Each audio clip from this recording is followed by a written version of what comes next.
जैसे ही मुकुट उतारा गया श्री पंडरीनाथ भगवान का, यहाँ शिव जी विराज रहे हैं, शंकर जी विराज रहे हैं भगवान के मस्तक पर। एक भक्त था, उसको शंकर जी में बड़ी निष्ठा, वो शंकर जी के अलावा किसी को देखता ही नहीं था, सुनार था। भगवान श्री पंडरीनाथ भगवान की कौंधनी बनवाई एक भक्त ने, तो सुनार ने कहा कि आप पंडरीनाथ भगवान की जिसकी कौंधनी बनानी उसका नाप ले आओ।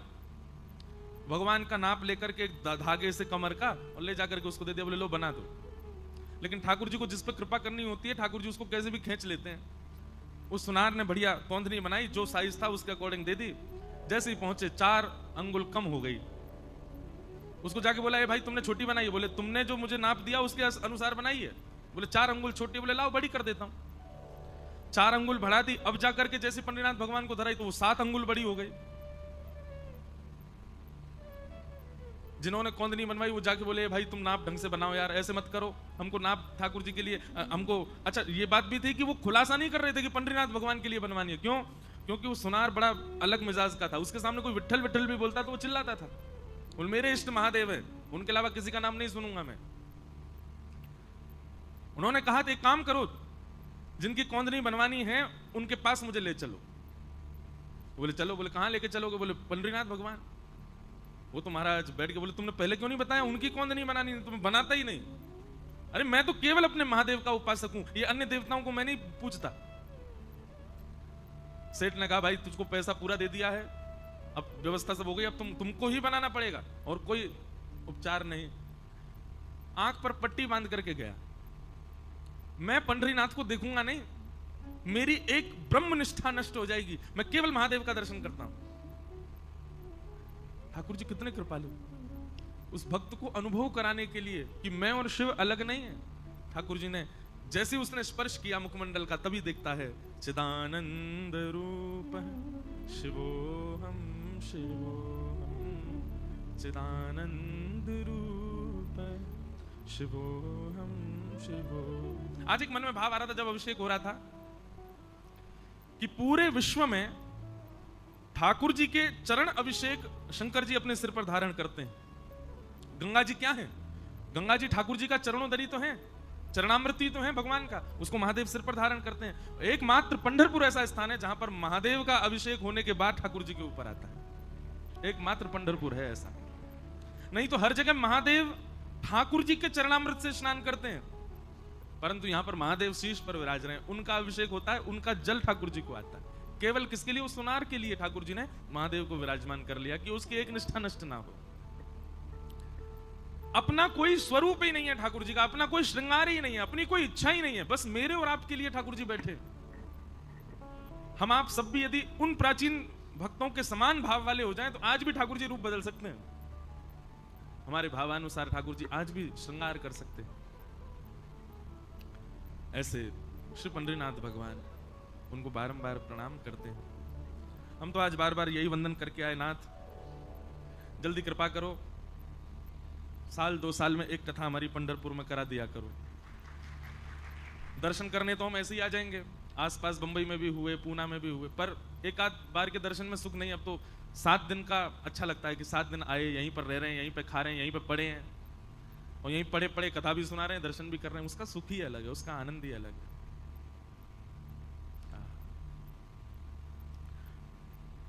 कभी कृपा करेंगे श्री पंडरीनाथ भगवान तो जो आषाढ़ी एकादशी पर वारी आती हैं, बड़ी बड़ी वारियां आती हैं, जब तक प्राण है जीवन में उससे पहले पहले कभी एक बार वारी में भी जाएंगे।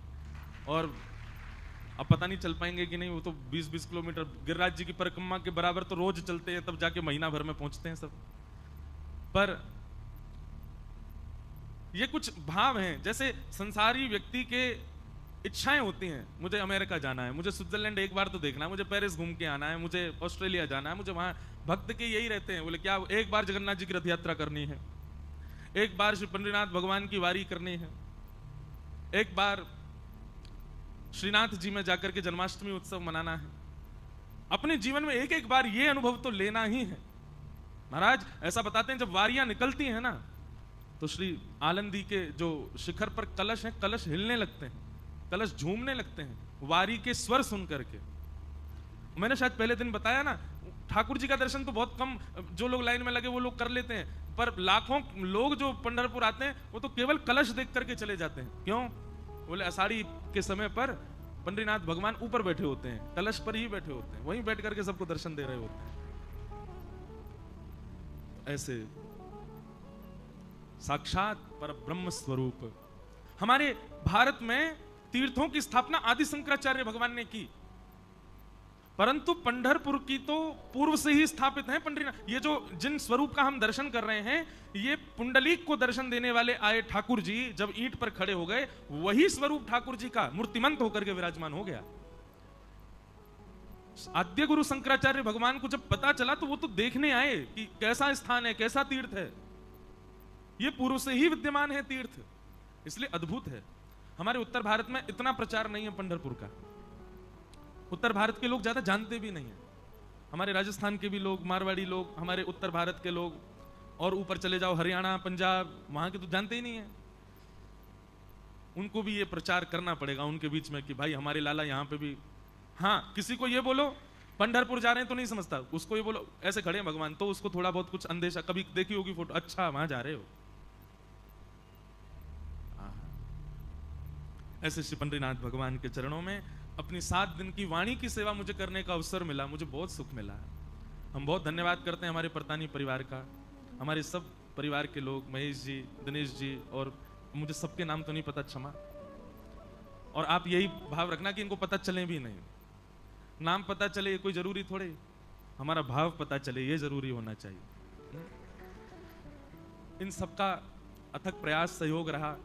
हमारे एक बार कहने पर पंढरपुर के लिए राजी हो गए, नहीं वहीं कराएंगे, जबकि आप लोग भी ऑल द वे दूसरी दिशा से आए हो, तांदूर कहाँ, तेलंगाना, वहां से आप लोग सब यहाँ आकर के पूरी व्यवस्था करना, केवल इसलिए कि नहीं महाराज जी को सुख मिलेगा तो वहीं कराएंगे कथा।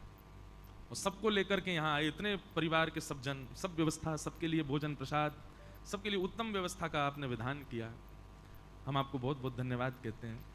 आपका जन्म बहुत लोगों के लिए हुआ होगा, किसी के लिए धन अर्जित करने के लिए आपको पृथ्वी पर भेजा, किसी के प्रेम के अधिकार के लिए आपको पृथ्वी पर भेजा, किसी के पिता, पुत्र, पति या भाई बनने के लिए भेजा।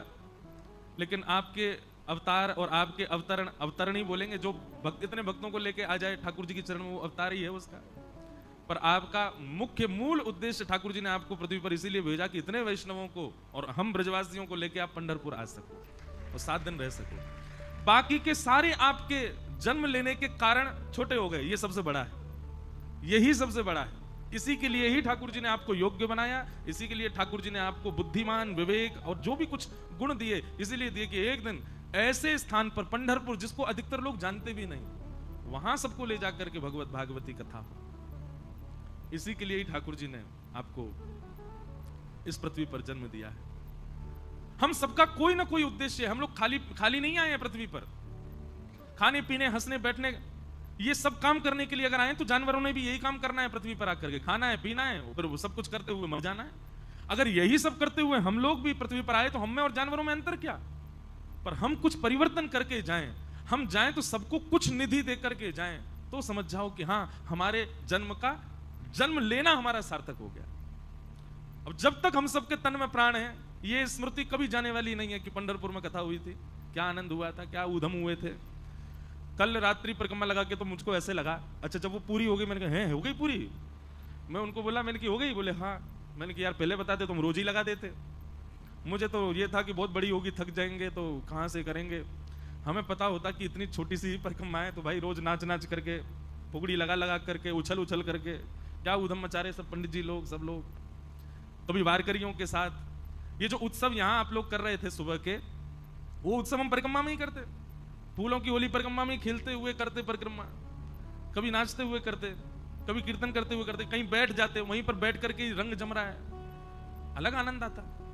पर कोई बात नहीं, ठाकुर जी ने कल हमको परिक्रमा करा करके अगली कथा के लिए कह दिया है। चलो अगली कथा जब भी हो, जो भी पंढरपुर लेके आए हमको, जो लोग लाइव सुन रहे हैं वो भी जो भी हमको लेके आए, भाई पहले दिन से ही रोज परिक्रमा लगेगी, पता ही नहीं चलता कब पूरी हो जाती है।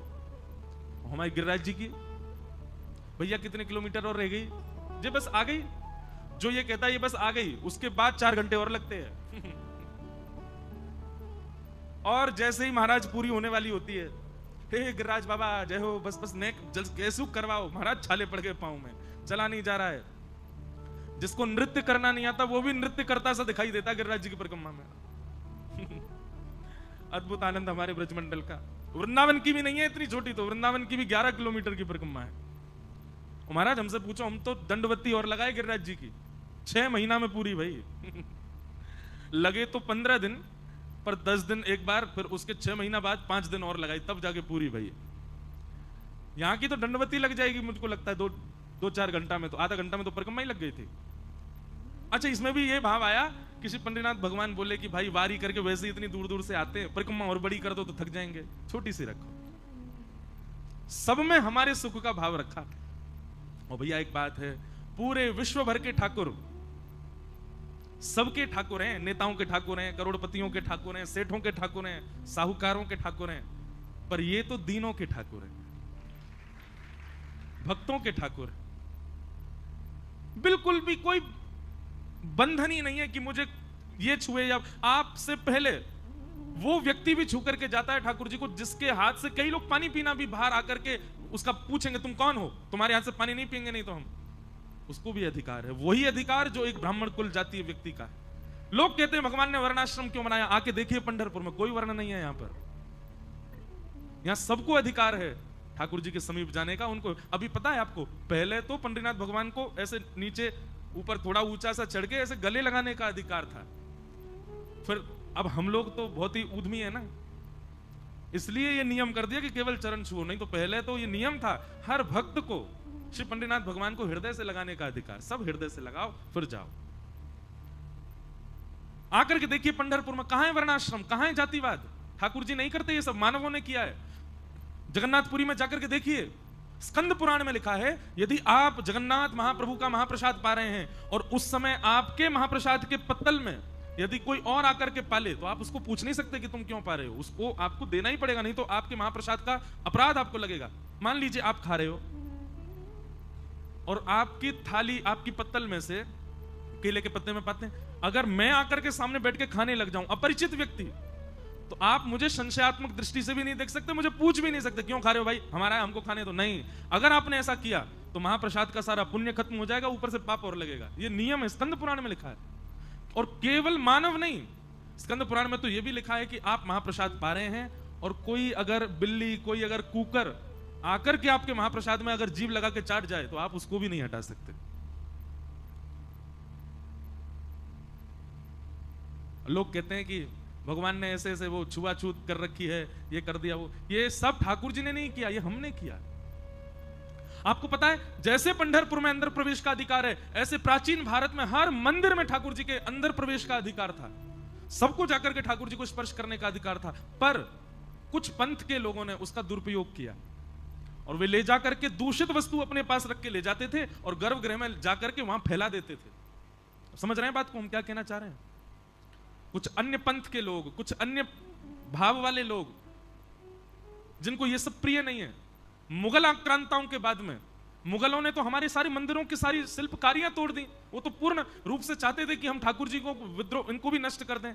रूप बदल बदल करके दर्शनार्थी बन के आते थे और मंदिर में जाके उपद्रव करते थे, इसलिए अपरस कर दिया, इसलिए मंदिर में प्रवेश बंद कर दिया। लेकिन वो प्राचीन भारत की परंपरा आज भी पंढरपुर में बची है। मैंने जगन्नाथ जी का स्पर्श किया है। जगन्नाथ जी में भी नियम था, आज से 10 वर्ष पहले, 15 वर्ष पहले हर व्यक्ति भीतर जाकर के जगन्नाथ जी को हृदय से लगाता था। फिर हमारे पूरी शंकराचार्य महाराज जी की आज्ञा हुई कि भाई लोग मनचले बहुत होते हैं, इतनी भीड़ आती है, अब सबको हम ढूंढ तो रहे नहीं कौन कैसा है, कहीं कोई कल को गलत करे अंदर जाकर के, उसके हम प्रतीक्षा क्यों करें, इसलिए उन्होंने फिर वो बंद कर दिया। और दूसरी बात, श्री जगन्नाथपुरी का जो गर्भगृह है ना, पूरा शालिग्राम है, वहां पर पृथ्वी पर भी शालिग्राम है, पूरे सब शालिग्राम शिलाएं हैं नीचे। तो शालिग्राम जी पर चरण रखने पर अपराध होता है, तो वो केवल अर्चकों को अधिकार है अंदर जाने का, बाकी सबके लिए निषेध कर दिया कुछ वर्षों पहले। नहीं तो जगन्नाथ जी को मैंने भी स्पर्श किया।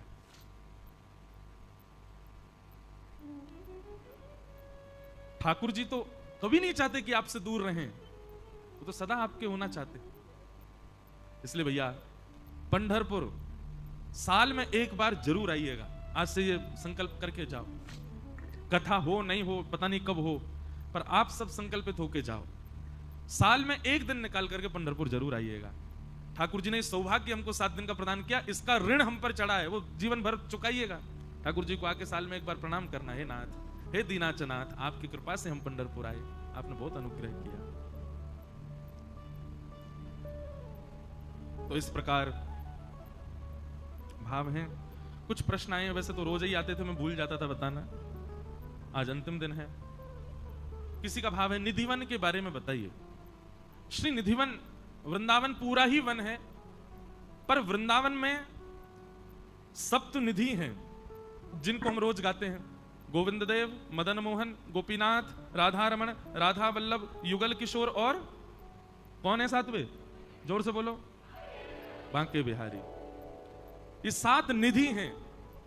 सप्तम निधि जो हैं यानी कि श्री बांके बिहारी लाल, ये कहां प्रकट हुए?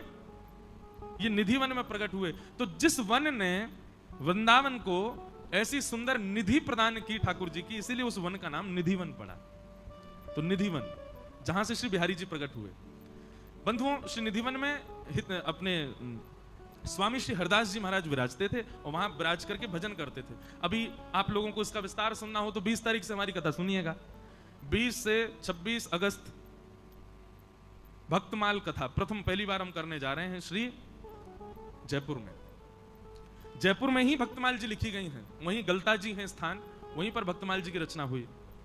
और जिस स्थान पर हमारी कथा हो रही है, सरस कुंज का ही उत्सव है। सरस माधुरी जी के पद में गाता हूं कभी कभी कथा में। बड़ी पुरानी आचार्य परंपरा का स्थान है जिसके निमित्त ये कथा हो रही है।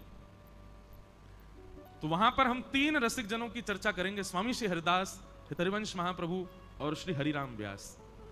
तो उसमें और विस्तार से मैं बताऊंगा, पर मैं थोड़ा सूक्ष्म में बताऊं। निधि वन में स्वामी श्री हरिदास जी विराजते थे और वहां वे शामा शाम के नित्य लीला विहार का चिंतन किया करते थे, मानसी में दर्शन किया करते थे।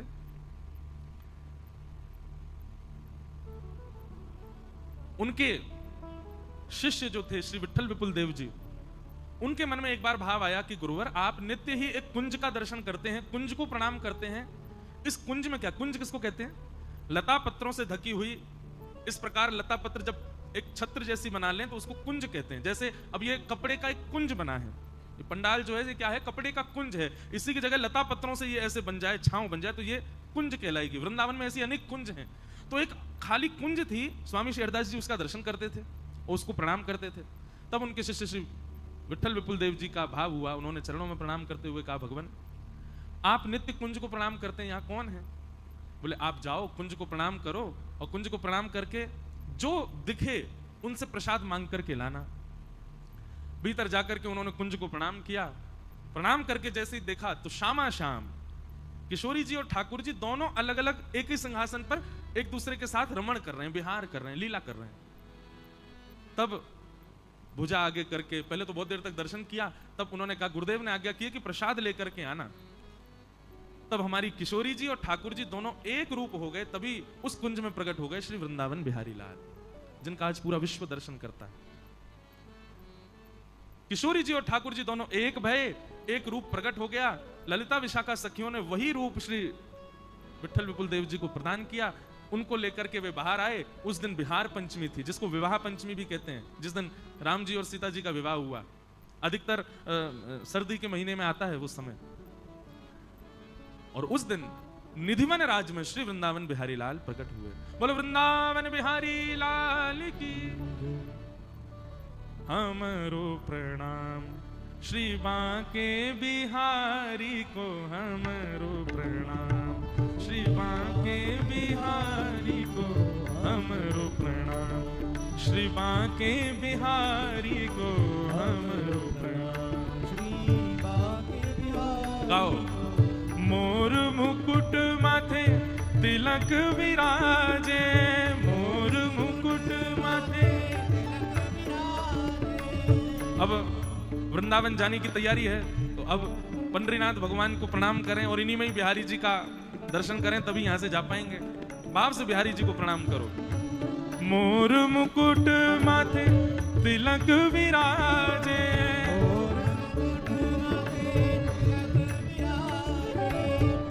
कुंडल अलंकारी को, कुंडल अलंकारी को, कुंडल अलंकारी को, कुंडल अलंकारी।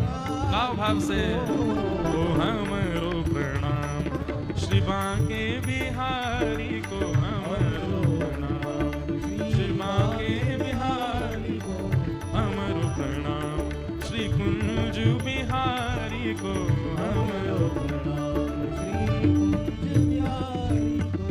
अधर मधुर धर मुरली बजावे,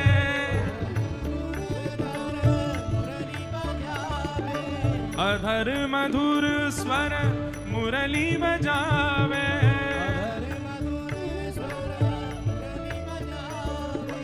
रिझे रिझावे राधा प्यारी को,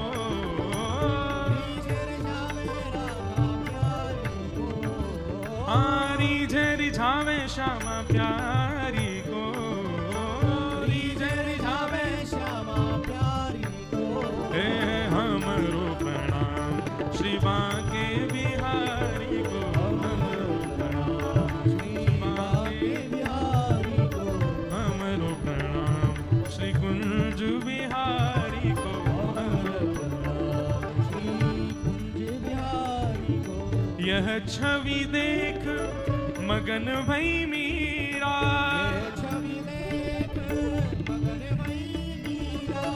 यह छवि देख मगन भई मीरा, हे मगन भई मीरा, हाँ मगन भई मीरा, यह छवि देख मगन भई मीरा,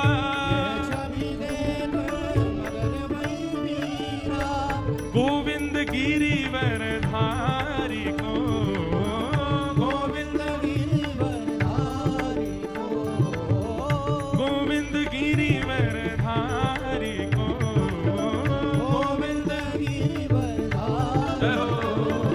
हमरो प्रणाम श्री बांके बिहारी को, हमरो प्रणाम श्री बांके बिहारी को, हमरो प्रणाम श्री कुंज बिहारी को, हमरो प्रणाम ओ हमरो प्रणाम प्यारे बांके बिहारी को, बोलो वृंदावन बिहारी लाल की। तो ये है हमारा निधिवन, जहां पर श्री वृंदावन बिहारी लाल प्रकट हुए, और प्रकट होने के कुछ वर्ष बाद फिर ठाकुर जी मंदिर में विराजमान हो गए, जहां आज सब लोग दर्शन करते हैं। पर मूल बिहारी जी कहां प्रकट हुए? निधिवन में।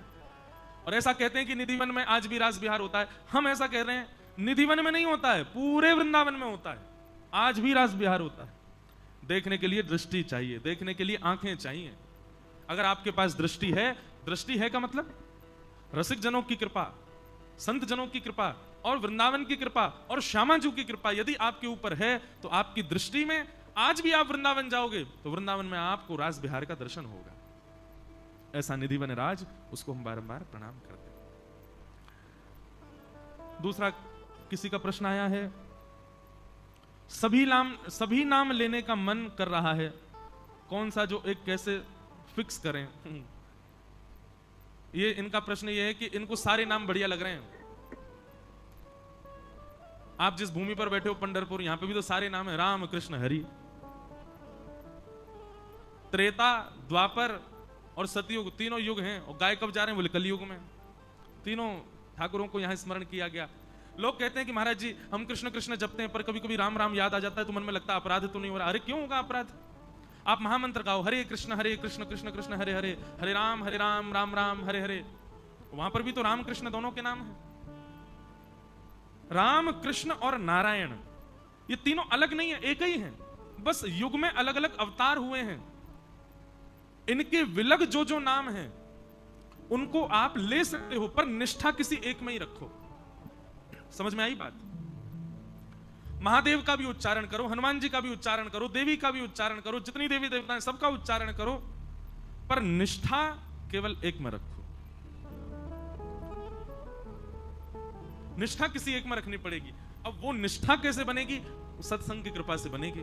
सत्संग किया करो, खूब भगवत नाम, खूब वैष्णव जनों की चर्चाएं सुनो, उनकी कथाएं सुनो, उनकी वार्ताएं सुनो। धीरे धीरे धीरे धीरे अपने आप मन में आ जाएगा कि आपका उद्धार कारक नाम कौन सा है, फिर उसी का आश्रय लेकर के रहो। पर इसका मतलब ये नहीं कि बाकी नामों को छोड़ो, बाकियों को भजो, पर निष्ठा केवल एक में रखो।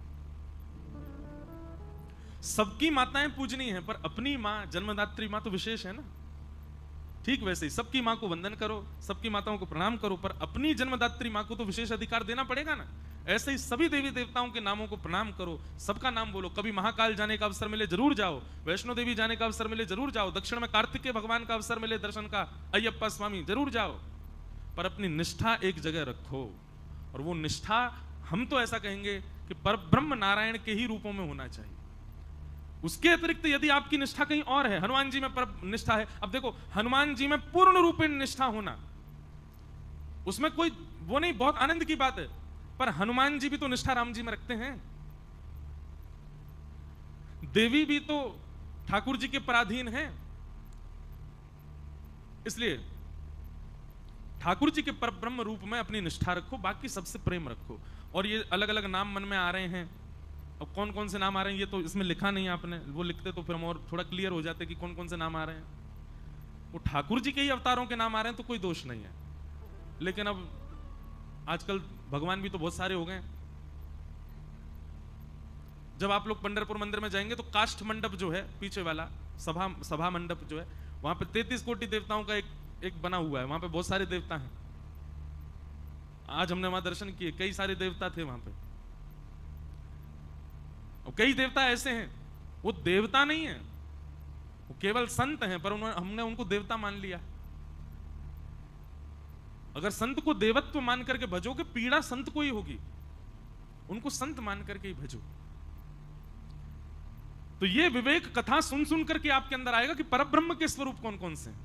मूल रूप से राम और कृष्ण यही परब्रह्म हैं, इन्हीं के ही आश्रित रहो। तो ये कुछ प्रश्न थे। एक प्रश्न और हम पर आया था 2-3 दिन पहले कि महाराज जी एक बात बताओ, ये ज्योतिष शास्त्र और जो एस्ट्रोलॉजी होती है, लोग इसमें बहुत विश्वास रखते हैं, ठाकुर जी की भक्ति भागवत में ज्यादा विश्वास नहीं रखते, क्या आपका राय क्या है इसमें? ज्योतिष भगवान के नेत्र हैं, भगवान का नेत्र स्वरूप माना गया ज्योतिष को। आप ज्योतिष का आश्रय लीजिए अपने विवाह के मिलान के लिए, बालक के नामकरण संस्कार के लिए, जीवन में कुछ गड़बड़ खटपट चल रही है तो उसके समाधान के लिए उसका आश्रय लिए, पर उसी पर ही आश्रित मत रहिए। सुंदरकांड में कहते हैं देव देव आलसी पुकारा, जो देवताओं के भरोसे पड़ा रहता है महा आलसी है। जो इस प्रकार केवल, कई लोगों को मैंने देखा है, चलें पुणे जाना है, अभी नहीं जा सकते, अभी वो चल रहा है, वो वाला काल चल रहा है, चौघड़िया चल रहा है, जाने क्या चल रहा है, इतना इतना महीन विचार करेंगे एक एक चीज में। ऐसा व्यक्ति धार्मिक नहीं, वहमी कहलाता है। आश्रय लीजिए ज्योतिष का। नया बालक घर में जन्म लिया है, उसके नक्षत्र आदि निकल, उसका नामकरण करवाओ। घर में विवाह होने वाला है तो जिससे विवाह होने वाला उससे जन्म पत्री मिलवाओ। अपने घर में बहुत दिक्कत चल रही है, बहुत संकट चल रहे हैं, तो जन्म पत्री दिखवा करके केवल पता कर लो क्या है, पर उसी पर ही आश्रित मत रहो। अब तो खाली पीली कुछ नहीं हो जाए तो बस, हम लोग फ्लाइट में जाते हैं, कहीं जाते हैं, ट्रेन में जाते हैं, लोगों को लगता है धोती कुर्ता पहन रखा है, तो अब तो लोग पहचानने लगे, अब तो सबको पता है कि कथा ही करते हैं। जब लोग नहीं पहचानते थे पहले, उनको ये लगता था कि ये तो ज्योतिषाचार्य होंगे, वो सबसे पहले बोले आप पंडित जी हो? जी। हाथ देखना आता है? एक प्रकार से हम कह दें, आप पिक्चर देखने गए और पिक्चर शुरू हुई नहीं, उससे पहले ही आप पूछ रहे हो एंड में क्या होगा, लास्ट में क्या होगा इसमें, कटप्पा ने बाहुबली को क्यों मारा? महाराज सस्पेंस ने दूसरी पिक्चर दिखवा दी, लेकिन आदमी अपने जीवन की पिक्चर को सब पहले ही जान लेना चाह रहा, क्या होगा क्या होगा। इतने आश्रित मत रहो, वहमी हो जाओगे नहीं तो आप। ठाकुर जी की दृष्टि है, नेत्र हैं ज्योतिष, उनसे एक बार पथ देख लीजिए बस, उसके बाद उसके पीछे मत पड़े रहिए। अब बताते रहो अब क्या होगा, ओहो मेरा आज एग्जाम खराब हो गया, अब पंडित जी देखना क्या चलेगा, अब मैं विदेश जा रहा हूँ वो अच्छा होगा कि नहीं होगा, ये होगा कि नहीं होगा, भोजन कितने बजे करूँ, सोऊं कितने बजे, निकलूं कितने बजे, अब वो कितने शटर कितने बजे खोलूं दुकान की, बंद कितने बजे करूं, वो पड़ोसी तिरछी नजर से देखता जा रहा था, काला कुछ बांध दूं। इतने बहम काय को पालो भाई। ज्योतिष का आश्रय लीजिए पर आश्रित मत रहिए, उसी के पीछे पड़े हैं, बहमी हो जाओगे नहीं तो। और एक बात कहें, विशेष रूप से अपने जीवन के कुछ निर्णयों में दो बातें हैं। या तो अपने ऊपर इतना भरोसा रखो कि जो होगा सो ठीक होगा, उस समय फिर ज्योतिष का आश्रय मत लो। जैसे मैं एक प्रकार से इंडिकेशन दे रहा हूं विवाह के लिए। कई लोग विवाह के लिए अब चाहते हैं किसी से ब्याह करना, तो या तो जन्म पत्री खोलना ही नहीं, अब विश्वास रखो जो होगा सो तैयार हैं हम लोग सहने के लिए, लेकिन अगर खुलवा ली और उसमें अगर गड़बड़ है तो फिर आगे मत बढ़ना। विश्वास भी करो पर आश्रित मत, या तो फिर पूर्ण भरोसा रखो कि नहीं फिर जो भी है हम देख लेंगे, सह लेंगे, जो भी होगा हम पार कर लेंगे। अपने ऊपर भरोसा रखना, अपने विश्वास से आप आगे बढ़ना उस पर, फिर उधर मत देखिएगा।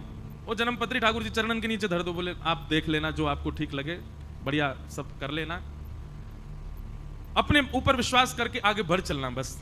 लेकिन यदि कहीं वहां आपने दिखवा लिया और वहां अगर कुछ योजनाएं उचित नहीं बताई हैं तो उसका पालन करो। हमारा सीधा उद्देश्य है ज्योतिष का आश्रय केवल पथ देखने के लिए करना है, उसी पर ही आश्रित नहीं रहना है।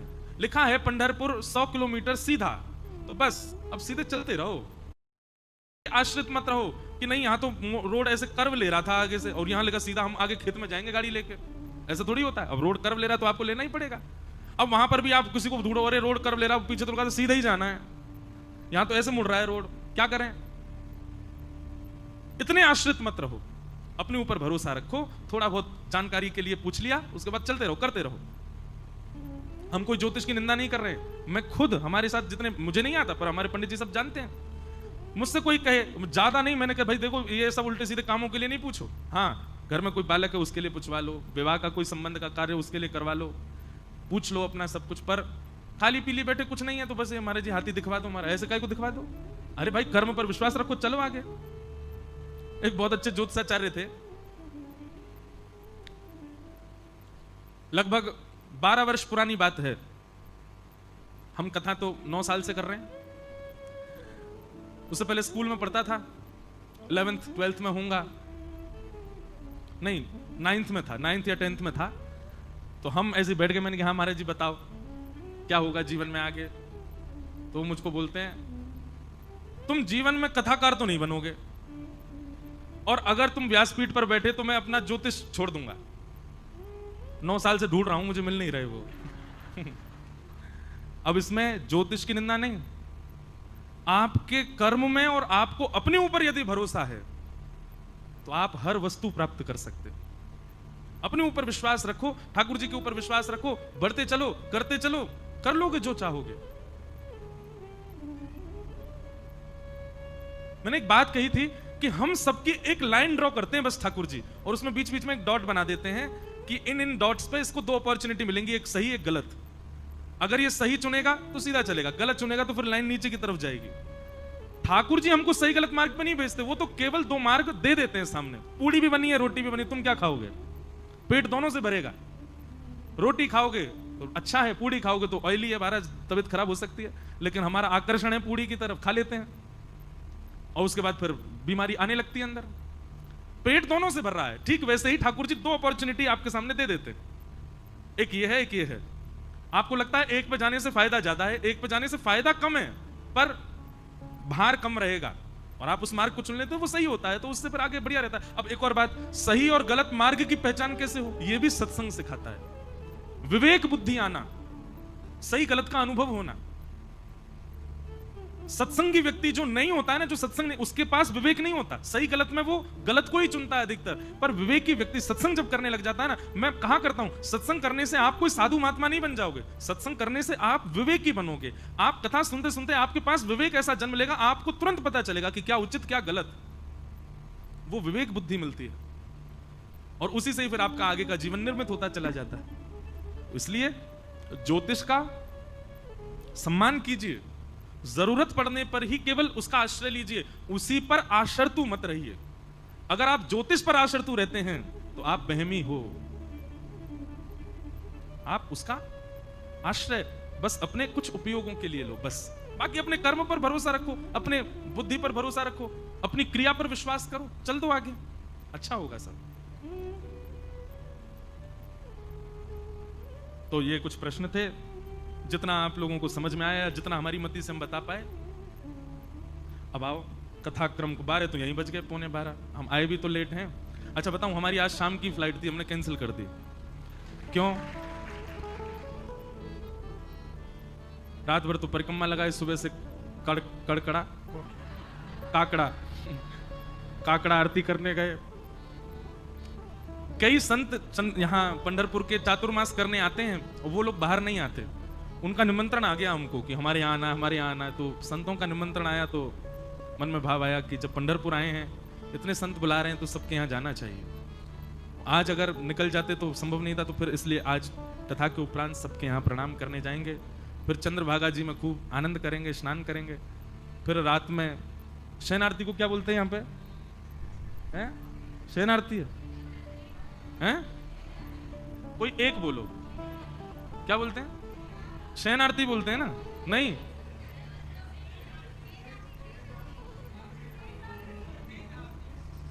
तेज आरती सेज आरती, सेज, हाँ सेज। वो बोल रहे तेज आरती।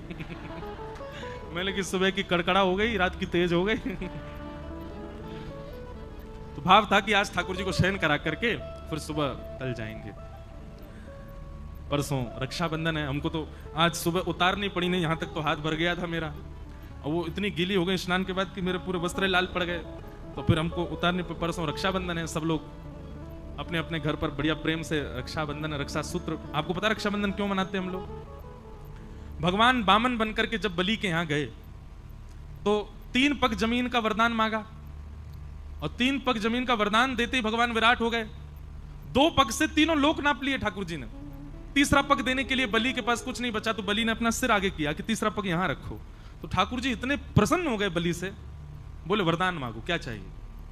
तो बलि ने माना, जो मांगूंगा सो दोगे? बोले हाँ देंगे। बोले मैं जब जब अपने महल में अंदर जाऊं और जब जब महल से बाहर आऊं, तब तब आप मुझको दिखो प्रत्यक्ष। भगवान बोले इनडायरेक्ट वे में बोल रहे हो, सीधे सीधे बोल दो कि द्वारपाल बन जाओ मेरे। अब तुम महल में कब जाओगे कब आओगे मुझे क्या पता? द्वारपाल, कोई द्वारपाल खड़ा रहे, उसी को पता रहता कब आ जा रहे हो। बलि बोला यही समझ लीजिए। तो भगवान द्वारपाल बन गए बलि के। अब जब बलि के द्वारपाल ठाकुर जी बने, लक्ष्मी जी को बहुत विरह हो गया। ठाकुर जी आ ही नहीं रहे, बलि के यहां पर द्वारपाल बन के खड़े हैं। लक्ष्मी जी ने आकर के भगवान से कहा चलो, बोले मैं नहीं जा सकता, अहम भक्त पराधीन हो। स्पष्ट शब्द है भागवत में, ठाकुर जी कह रहे हैं पूरा विश्व मेरे पर अधीन है, पर मैं अपने भक्त के अधीन हूं, मैं कुछ नहीं कर सकता यदि भक्त को मैंने वचन दे दिया तो। लक्ष्मी जी बोली आप वैकुंठ नहीं चलोगे? बोले नहीं चलेंगे, जब तक बलि नहीं कहेगा तब तक नहीं जा सकते। तब लक्ष्मी जी ने योजना बनाई और एक दीन सी कन्या बन करके लक्ष्मी जी भीतर गई। राजा बलि के पास पहुंची तो बलि ने कहा आइए क्या सेवा करूं? तब लक्ष्मी जी बोली कि मेरे कोई भाई नहीं है और मैंने जब से आपको देखा है तब से आपको ही अपना भाई स्वरूप माना है। बलि बड़ा प्रसन्न हुआ, बोले आप भाई मानती हैं तो बहुत अच्छी बात है। लक्ष्मी जी बोली लेकिन ये संबंध हमेशा के लिए हो जाए, इसके लिए कुछ क्रिया होनी चाहिए। तो बोले क्या? बोले मेरी रक्षा की जिम्मेवारी आप लो, आपकी रक्षा की जिम्मेवारी मैं लूं, दोनों बहन भाई की रक्षा की जिम्मेवारी बहन भाई ले, में तब मानेंगे कि संबंध हमारा सुदृढ़ होगा। बलि ने कहा बहुत अच्छी बात है, कैसे करेंगे? बोले तो एक काम करते हैं, हम एक सूत्र आपके हाथ में बांध देते हैं, जैसे आजकल मॉडर्न वे में उसको फ्रेंडशिप बैंड कह देते हैं, या फिर अपने प्रेम का द्योतक हम कुछ ना कुछ भी दे देते हैं, एंगेजमेंट पे अंगूठी पहना देते हैं, किसी से प्रेम हो उसको गले में हार पहना देते हैं। ऐसे ही अपने प्रेम के लिए हम कुछ भी अर्पित करते हैं। लक्ष्मी जी ने कहा कि मैं एक सूत्र पहना दूं आपको, ताकि जब जब उस सूत्र को देखो तो मेरी याद आए कि हाँ मेरी बहन है, मुझे उसकी रक्षा करनी है। और उसके बदले आप उपहार मुझको दे देना। उस उपहार को जब मैं देखूंगी तो मुझे भी स्मरण आएगा मेरे भाई हैं, मुझे उनकी रक्षा का भाव रखना है। बलि बोले ये बहुत अच्छी बात है, लाओ सूत्र बांधो। तब लक्ष्मी जी ने उनको सूत्र बांधा और सूत्र बांध करके दोनों हाथ आगे किया, भैया हमको उपहार दो। बलि ने कहा क्या चाहिए उपहार में? बोले तुम्हारा द्वारपाल जो है इससे हमारा ब्याह करा दो। बलि बोले अरे वो द्वारपाल नहीं है, जगत पिता परमात्मा ब्रह्म नारायण साक्षात परमेश्वर हैं, वो तो मेरी भक्ति से रीच के द्वार पर खड़े हैं, वो द्वारपाल थोड़े हैं। बाहर से ठाकुर जी झांक के देख रहे हैं अंदर क्या चल रहा है, मुझे आज बरी करके ले जाएगी कि नहीं। बेचारे ठाकुर जी वहीं खड़े हैं बलि के यहां। लक्ष्मी जी बोली भैया अब वही मांगा है तो वही चाहिए मुझे, आप मेरा ब्याह। अरे संभव ही नहीं है, उनका ब्याह केवल परम्बा जगदम्बा लक्ष्मी से होता है, वो और किसी का वर्ण नहीं करते। ये कहते ही वो कन्या लक्ष्मी के रूप में प्रकट हो गई। बोले मैं लक्ष्मी ही हूं, आपने लक्ष्मी के हाथों से सूत्र धारण करवाया है, मैं आपकी सदा के लिए बहन हो गई हूं, अब कृपा करके मेरे प्राणनाथ को मुझे वापस करके भेज दो। तब बलि ने कहा ऐसे नहीं दूंगा, आप विवाह मांगा है तो फिर मेरे ही भवन में आपका विवाह होगा, मेरे सामने। मैं दुनिया तो कन्यादान करती है, मैं पुरुष दान करके दूंगा, तब ले जाना। ऐसा भाव बताते विनोद में। तो फिर ठाकुर जी का विवाह हुआ और जिस प्रकार कन्यादान होता है ऐसे ठाकुर जी का दान किया बलि ने, लक्ष्मी जी को ले जाओ। तब से ये प्रथा है कि श्रावणी के दिन ये हम लोग रक्षा सूत्र अपनी बहन से बंधवाते हैं और उसी को रक्षाबंधन का उस दिन भैया वो साक्षात लक्ष्मी हैं, उनको प्रणाम करो, उनको वंदन। सब भाई लोग ध्यान से सुनो, उनको प्रणाम करो, वंदन करो, चरण छुओ, छोटी बड़ी जो भी है। और सुनिए पैर एक हाथ से नहीं छूने चाहिए, दोनों हाथ से छुओ और हो सके तो सर रख के प्रणाम करो, लक्ष्मी स्वरूप मानो। बंधुओं ये आजकल जो भारत में हो रहा है ना, ये इसीलिए हो रहा है क्योंकि हम अपनी बहनों का ही सम्मान नहीं कर पा रहे हैं, तो बाहर की कन्याओं का कैसे करें? नित्य अपनी माता जी का, नित्य अपनी बहन जी का आशीर्वाद लो, उनके आशीर्वाद से कम पौरुष तो प्राप्त होगा हमको, कम से कम ये सम्मान करना तो सीखेंगे हम। इसलिए भैया ये रक्षा सूत्र रक्षाबंधन का त्योहार खूब प्रेम से आप लोग मनाइएगा और जो जो माताएं बहनें यहाँ पे कर सकें, जाते जाते जिसको भी भाव लगे एक एक सूत्र पंडरीनाथ भगवान के चरणों में भी दे जाना। इनसे बढ़िया भैया कौन होगा, बहुत बढ़िया भैया हैं। इसी नाते से सही आपको बार बार आना भी पड़ेगा, हमारे भाई हैं शिव। और यहाँ तो अवसर है, बाकी मंदिरों में तो आप सूत्र बांध ही नहीं सकते, पर यहाँ सूत्र तो शायद ना बांधने दे, पर सूत्र को उनके पास तक पहुंचा तो दोगे। इनको भाई बनाओ, तो हे मोहे नाते अनेक मानिए जो भावे। भगवान का विवाह रुक्मणी जी के साथ हुआ। रुक्मणी जी साक्षात लक्ष्मी। लोग कहते हैं राधा रानी से क्यों नहीं हुआ? राधा रानी से विवाह हुआ ठाकुर जी का। बंधुओं देखो, मैं फिर कहूंगा, श्री कृष्ण के दो रूप हैं, एक ही हैं पर दो भावों में विद्यमान है। एक ठाकुर जी का स्वभावजन्य रूप है और एक ठाकुर जी का प्रभावजन्य रूप है। प्रेमी जनों को, हमारे वृंदावन के रसिक जनों को ठाकुर जी का प्रभाव नहीं देखना, वो केवल स्वभाव वाले श्री कृष्ण के उपासक हैं। और स्वभाव वाले कृष्ण जो हैं वो प्रेमी कृष्ण हैं, और उन प्रेमी श्री कृष्ण जो नंद नंदन कृष्ण है, यशोदा के लाला, उनका विवाह तो किशोरी जी से ही हुआ है। मैंने कृष्ण जन्म जिस दिन था उस दिन कथा बताई थी ना, कि देवकी नंदन ठाकुर जी को लेकर के वसुदेव जी जब आए तो नंद नंदन कृष्ण यशोदा जी के बगल में ही है। यशोदा जी ने दो बालकों को जन्म दिया, एक कन्या है एक पुरुष है। योग माया के कारण वसुदेव जी को लाला दिखा नहीं वहां पर, अपना लाला जैसे ही वहां पर सुलाया तो वो लाला जो यशोदा जी ने जन्म दिया और जो देवकी जी का आया, दोनों एक ही हो गए। और उन्होंने फिर लीला की। जब राक्षस को मारना होता था तो देवकी नंदन स्वरूप आगे आ जाता था, और जब लीला करनी होती थी प्रेम की तो नंद नंदन स्वरूप। जब मथुरा से ठाकुर जी वृंदावन से मथुरा गए तो दोनों विलग हो गए। देवकी नंदन ठाकुर जी आगे की यात्रा पर गए, नंद नंदन तो वृंदावन में ही रह गए, वो सदा किशोरी जी के ही हैं। देवकी नंदन ठाकुर जी, उनका विवाह रुक्मणी जी से हुआ। अभी बहुत लोगों को ये कॉम्प्लिकेटेड लग सकती है बात। अब उसके आपके जो मन में असमंजस है उसके निराधान के लिए तो वृंदावन आना पड़ेगा, वृंदावन में रहना पड़ेगा, वहां के रसिक जनों की बातें सुननी पड़ेंगी। और नहीं तो हम आमंत्रण करें 29, 30, 31, 1, 2, 29 अगस्त से 2 सितंबर तक हम वृंदावन में कृष्ण लीला पर 5 दिन चर्चा करेंगे। वहां इसका और विस्तार से प्रवचन करेंगे, वो सुनना अगर आ सको वृंदावन तो। 5 दिन केवल ब्रज लीला कृष्ण लीला रहेगी। तब हम और विस्तार से बताएंगे। तो नंद नंदन श्री कृष्ण का विवाह तो किशोरी जी से ही हुआ, देवकी नंदन ठाकुर जी का विवाह रुक्मणी जी से हुआ। ये एक बात। दूसरी बात, किशोरी जी ठाकुर जी से विलग नहीं है। किशोरी जी कौन है? ठाकुर जी की ही आह्लादनीय शक्ति है। अपनी शक्ति से प्रेम किया जा सकता है, अपनी शक्ति को स्वीकार किया जा सकता है, पर विवाह तो उससे किया जाता है जो हमसे विलग हो, जो हमसे अलग हो। किशोरी जी अलग नहीं है ठाकुर जी से। कृष्ण प्रेममयी राधा, राधा प्रेममयो हरि, जीवने निधने नित्यम, राधा कृष्णौ गतिर्मम। कृष्ण चित्त स्थिता राधा, राधा चित्त स्थितो हरि, जीवने निधने नित्यम, राधा कृष्णौ गतिर्मम, राधा कृष्णौ गतिर्मम। कृष्ण प्राणमयी राधा, राधा प्राणमयो हरि, जीवने निधने नित्यम, राधा कृष्णौ गतिर्मम। जैसे मैं और मेरी आत्मा अभी एक हैं, पर श्वास रुक जाने पर वो आत्मा अलग हो जाएगी। ठीक वैसे ही किशोरी जी ठाकुर जी की आत्मा है। लीला संवरण के लिए वे दो रूप धारण करके विचरण कर रहे हैं, नहीं तो किशोरी जी अलग नहीं है, ठाकुर जी में ही है। एक प्रकार से ऐसा कह दूं तो कोई अतिशयोक्ति नहीं। रुक्मणी जी का विवाह कृष्ण से हुआ, रुक्मणी जी का विवाह किशोरी जी से भी हुआ है। किशोरी जी और कृष्ण दोनों सम्मिलित रुक्मणी जी के वर्ण करता है। ये बड़ा गूढ़ मूल रहस्य है, इसको समझना बहुत ऊंचे स्थिति की बात है, पर यह वास्तविकता है। किशोरी जी अलग नहीं है ठाकुर जी से, वो प्राण हैं, और प्राण तो सदा अंदर ही रहते हैं, चित्त में ही रहते हैं। और सबसे बड़ी बात, विवाह उससे किया जाता जो आपसे अलग है, विचारों में अलग, देह में अलग, आत्मा में अलग, सब चीज में आपसे अलग है। अलग वस्तु को स्वीकार किया जाता है, पर जो अपनी है उसको थोड़ी स्वीकार करते हैं। इसलिए प्रकट भागवत में विवाह का वर्णन नहीं, पर गर्ग संहिता आदि ग्रंथों में किशोरी जी से ठाकुर जी का विवाह हुआ, ब्रह्मा जी ने कराया, बांडीर वन में कराया, खूब आनंद से कराया, उसकी पूरी कथा आती है। भगवान का विवाह रुक्मणी जी के साथ में सुसंपन्न हुआ। भगवान का दूसरा विवाह जाम्बती के साथ में हुआ।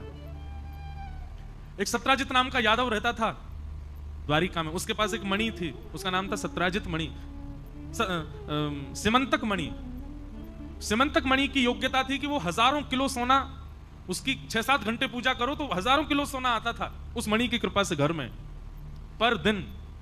भगवान को जब ये बात पता चली तो भगवान बोले अकेला आदमी इतने सोने का क्या करेगा। तो भगवान ने जाकर के एक प्रस्ताव रखा, सत्राजित से कहा मणि तुम द्वारिका के कार्यालय में दे दो, इससे जितना भी धन होगा उससे हम द्वारिका के लोगों का कर क्षमा कर देंगे, टैक्स फ्री कर देंगे द्वारिका को।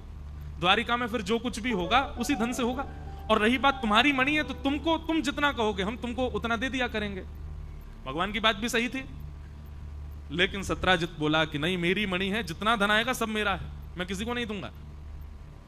भगवान बोले एक बार ही आग्रह करना चाहिए, चाहे भाई से करो, चाहे मित्र से करो, चाहे बच्चों से करो, चाहे पत्नी से करो, आग्रह केवल एक बार करो, 2 बार नहीं। भगवान ने एक बार आग्रह किया, सत्राजित ने नहीं मानी बात, ठाकुर जी चले गए। लेकिन वही बात है, कई बार समय ऐसा हो जाता है कि आपने कोई गड़बड़ी नहीं करी, लेकिन फिर भी समय की वजह से सारा आरोप आपके ऊपर आ जाता है। बहुत ध्यान से सुनिएगा, आज की जो कथा है ना, ये हम सब गृहस्थियों के जीवन के लिए कथा बता रहे हैं ठाकुर जी। अब ठाकुर जी ने क्या किया, मणि मांगी, मणि उसने नहीं दी।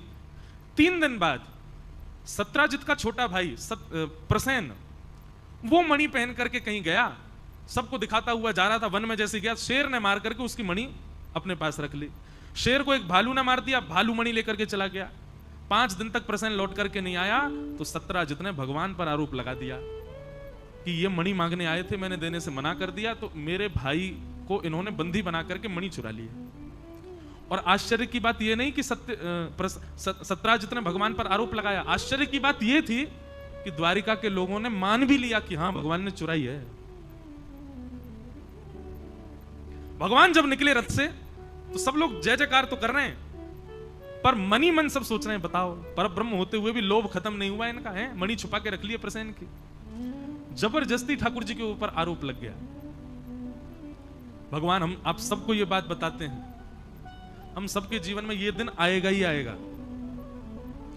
आ चुका है तो अच्छी बात है, नहीं आया है तो तैयार रहना, आएगा।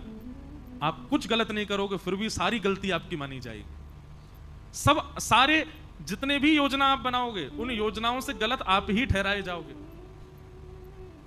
ऐसा निश्चित होगा, एक ना एक बार तो होगा। और ये क्यों होगा? ठाकुर जी उस समय आपकी आंख खुलवाएंगे, देख लो भाई कौन कौन तुम्हारे, कोई भी नहीं, सभी तुम्हारे विरोधी हो जाएंगे।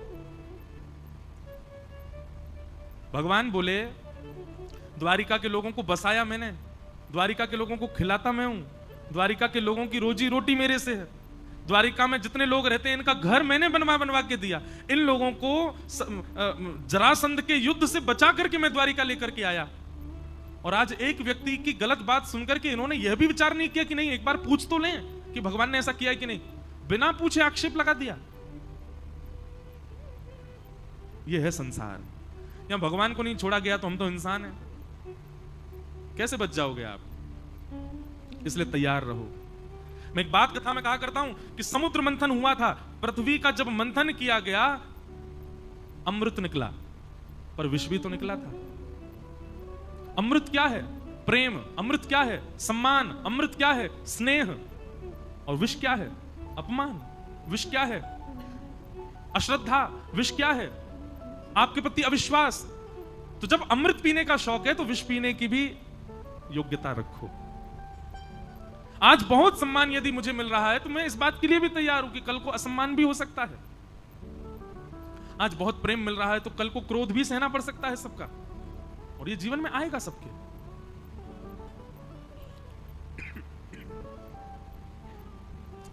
तो इस प्रकार भगवान पर आक्षेप लगा दिया। भगवान स्वयं मणि ढूंढने के लिए गए, जंगल में गए तो शेर मरा हुआ मिला, मणि उसके पास नहीं मिली। आगे भालू मरा हुआ मिला, मणि उसके पास, आगे शेर मरा हुआ मिला, प्रसेन मरा हुआ मिला, लेकिन मणि उनके पास नहीं मिली। भालू के चरण चिन्हों के पीछे ठाकुर जी जब गए तो एक गुफा में पहुंचे, वहां मणि मिल गई। ठाकुर जी ने उठाई तो भालू ने आक्रमण किया। 18 दिन तक युद्ध करने के बाद भालू की नस नस ढीली हो गई। वो कोई भालू नहीं था सामान्य, साक्षात जामवंत जी थे। भगवान के चरणों में गिर करके कहा, भगवान आप मणि स्वीकार कीजिए, आपकी ही है, पर इसके साथ में मेरी पुत्री भी स्वीकार करो। तब भगवान ने जामवंत जी की पुत्री जामवती के साथ में विवाह किया। बोलो जामवती रमण भगवान की। जामवती के साथ ठाकुर जी का दूसरा विवाह हुआ। तीसरा विवाह ठाकुर जी का सत्यभामा के साथ हुआ। अब पता सत्यभामा कौन है? जिसने भगवान पर मणि चुराने का आरोप लगाया उसी की बेटी है सत्यभामा, सत्राजित की बेटी।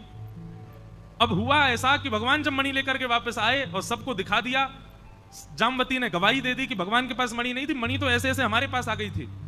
तो द्वारिका के लोगों ने भगवान को पहले गरिया रहे थे, अब सत्राजित को गालियां देने लगे, अरे तेने हमारे भगवान पर आरोप लगाया।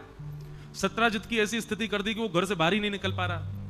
तब सत्राजित ने विचार किया मैं क्या करूं। तब उसके मन में आया, यदि मैं अपनी बेटी का विवाह ठाकुर जी से कर दूं, ये मेरे संबंधी हो जाएंगे तो फिर कोई मुझसे कुछ नहीं कह पाएगा। सत्यभामा बचपन से ठाकुर जी को वर्ण करना चाहती थी, पर सत्राजित नहीं चाहता था कि इसका भगवान से ब्याह हो, पर आज मजबूरी में आकर के सत्यभामा का भगवान से ब्याह कर दिया। बोलो सत्यभामा रमण भगवान की।